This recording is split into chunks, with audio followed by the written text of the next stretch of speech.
This is Dale, that dead northern, here in the heart of York on the second day of the festival. And joining me now is a gentleman who did talk yesterday about Dracula. Gavin, hello. Hello. How did you become a Dracula expert? Lifetime obsession, I suppose. I think not everyone, but most people are into horror. It's kind of... Most kids are fascinated by monsters. Yep. And I think for lifetime horror obsessors, you just never really grow out of it. And I think Dracula's an interesting case in point because he's one of the real party perennials. Do you know, I'm already going to argue with you. Go on. Right. Do you consider Dracula a monster? Yes. Because I watched have you seen Shadow of the Vampire? I'm assuming you have. Yes, yes. You know the speech that the Nosferatu character does about how he finds Dracula so tragic? He says how he read the book and he found it very sad.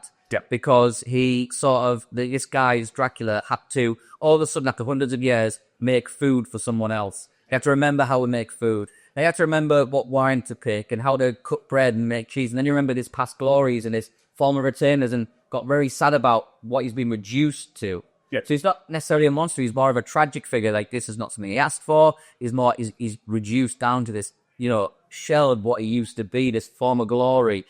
Do you think that makes a monstrous figure? But aren't all classic monsters tragic?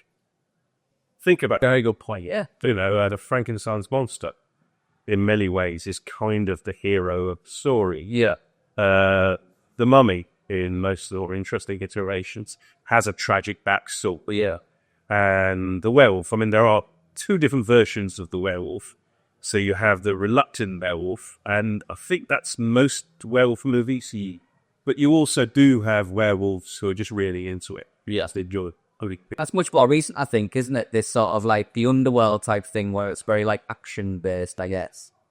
Yes and absolutely no. Okay. So yes, in terms of people have been exploring that kind of area. Very memorably in Dog Soldiers, for example. Yeah, love that film. But no, in terms of if you go back to historical werewolf trials, and people were tried, accused, and executed for being werewolves. Wow.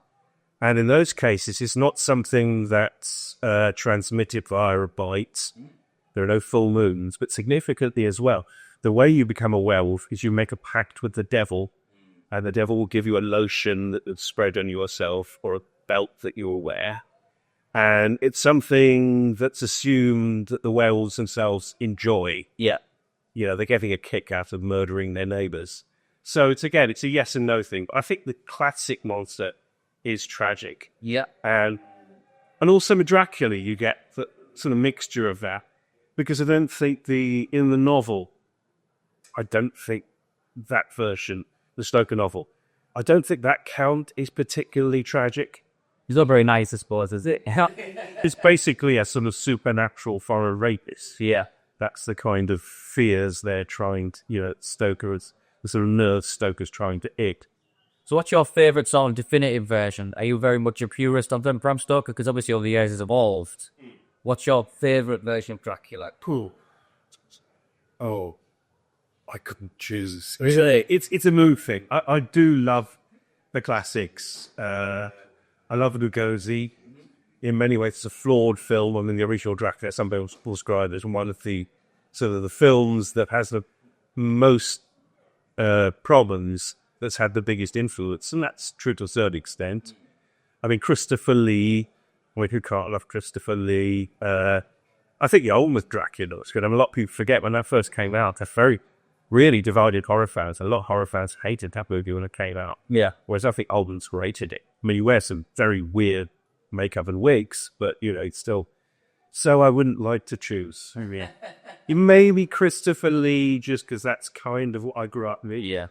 So you're absolutely right. Dracula, people love Dracula. What made you take that obsession and turn it into a talk, I guess, into an education thing that you do? I hope it was an entertainment as well. I think partially because, several reasons.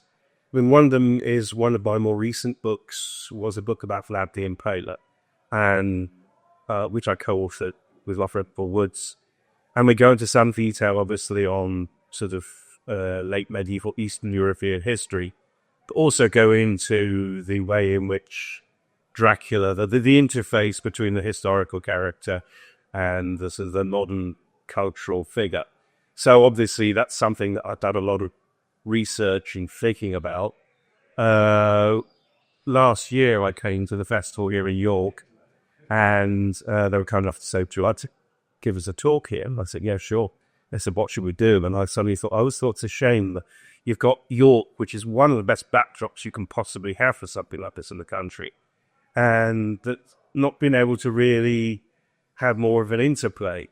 And one of the threads I had hanging from the Vlad the Impaler book I did is that after I finished researching at Carter Press, I happened to be in the Mansion House, which is the official residence of the Mayor of York. I did a seance on Halloween night there a few years ago. Wow, yes.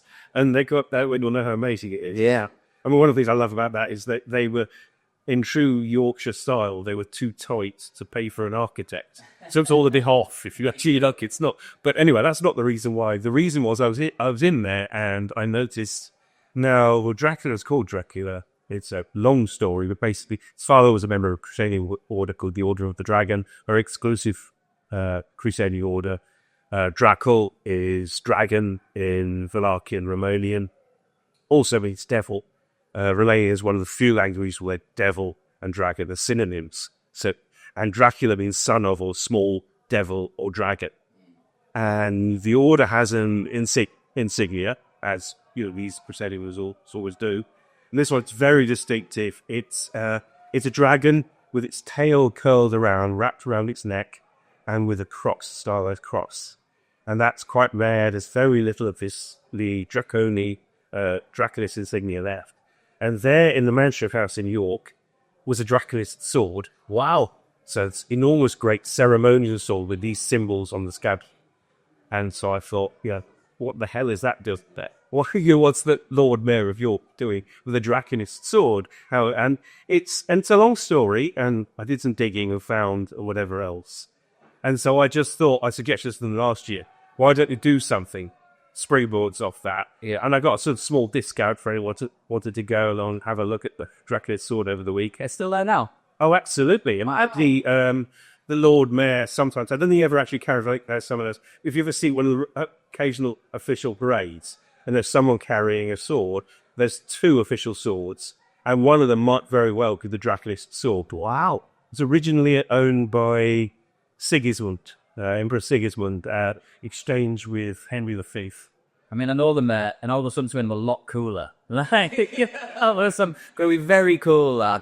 Go back to the. I unfortunately missed a lot of your talk because just like Dracula, the guys who didn't know that are monsters. I read it very hard, so I missed a lot of your talk. But I left just after you were talking about these perception of Vlad the Impaler, and everyone was very interested from these woodcuts of what he was doing. It was like entertainment at the time because he was on the eastern part of the empire, bordering the Ottoman Empire, I believe he was saying. Yes, it was like sort of the furthest away. Yeah.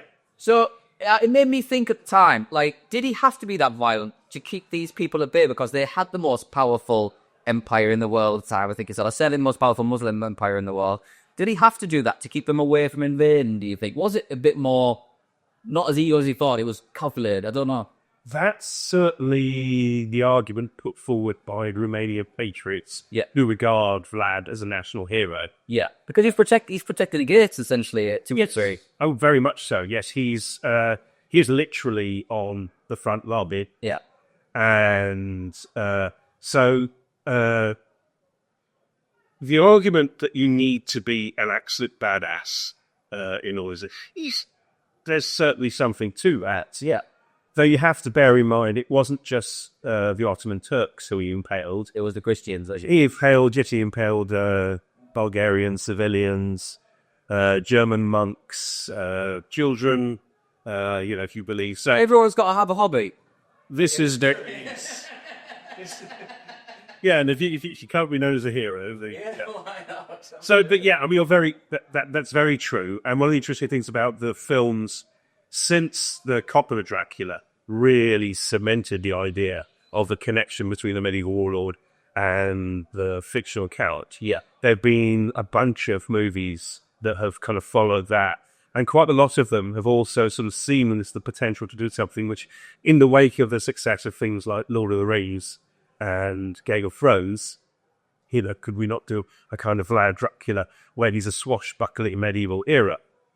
You can. The Luke Evans op was kind of that, I guess. It was absolutely that. It was bullshit. He was though, was it? Come on, it was bullshit. I mean, it was Vlad the new dad. You know, it's got the bit. I mean, you can sort of always trace this. So in the Coppola Dracula, you see some impaling, but it's really mostly Vlad and his wolf armor. You know, it's all in silhouette. It's kind of quite stylized, rather cool. It is cool. They did a lot of that in the camera, didn't there? Was a lot of no special effects. It was in camera stuff, and it looks beautiful. Yeah, it's one of the. It would have been a nice one to have on the screen. Big screen. It's one of the last real proper effect epics with Sogol CGI. It's so Shape of Volcanoes, Accept, but apart from that, we're all... There are a few sort of wobbly kites to it. I mean, it's not perfect. I never got on with Vlad's butt. The boob wig, Yeah. I thought it was a butt, but it could be a cleavage, couldn't it? Well, I suppose he said both. That's a remote plan, yeah. It doesn't answer. Really, what you see is what you want to see. Terrible Freudian, though. That's really aside from them.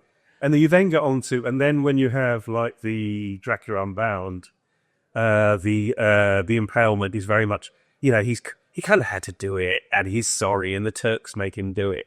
And one of the realities of things, people sort of say, one of the arguments they're saying, oh, Count Dracula has nothing to do with Vlad the Impaler, because Count Dracula does deal with impaling.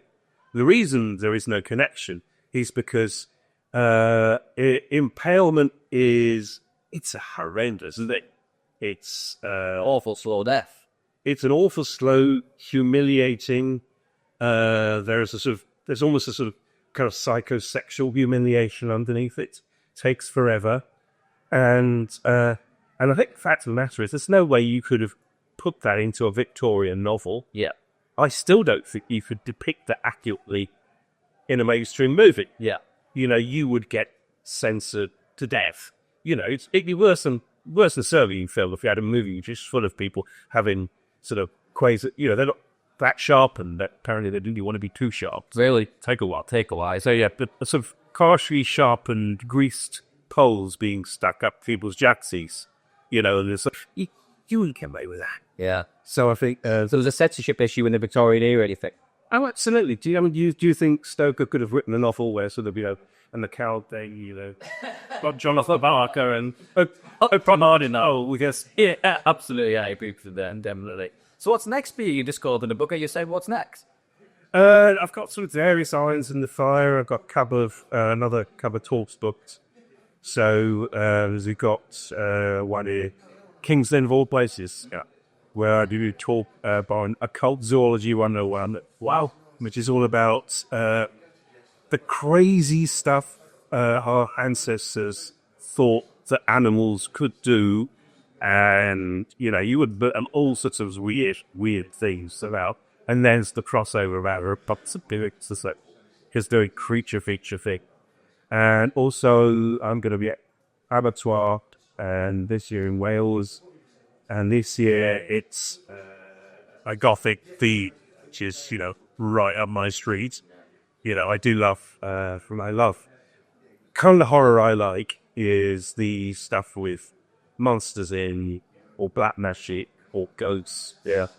And I got really tired. There's a period, you go to a horror fest, and it's every film you see people be toys to areas, and it's just like, I sign up for this. You know, I love the old some Gothic, so that's going to be, and I'm giving a talk there where kind of do a deep dive into what Gothic is and where it comes from. Because it's one of these ideas where some kind of thinks they know what it means, and then when you try and pin it down, it kind of squirms or writhes over the microscope. And it's quite interesting that it has a very distinct history. You can identify where the term comes from. And it's almost sort of a kind of original counterculture. Because you can go back to the early 1800s, we had big Lord Byron, who were effectively being sort of Regency Goths. So that's now got a couple of book projects, and really that comes down to a publisher who's sort of who's crazy enough to sign a check, so, and hopefully some more started doing quite a bit of TV stuff back in the day, and then stuff talking heads where you just watch so terrible Italian film and then get some idiot comes over and explains why this terrible Italian food is wonderful, and sometimes I'm that idiot. So go on your TNS Virgin Fields, you know your stuff. If people want to hear more about what you have to say on things like Dracula and zoology, how can they do that? But to go and see these festivals, my website went into torpor, into Dracula style several years of diet on both just Afghan dealers. But basically, and so one of these is bring my website back to life, where I could put some of my colleagues' crazy ideas, theories. But yes, so watch this space, I guess. Absolutely. Gavin, thank you for joining me today. I really appreciate it. So many thanks. I really wish I'd seen you talk. I really do. So, guys, thank you for joining us again here at Dead and Over. It's day 2 of the festival. We're in full swing. You can't make it this year. Get down next year. You will not have a bad time, I promise.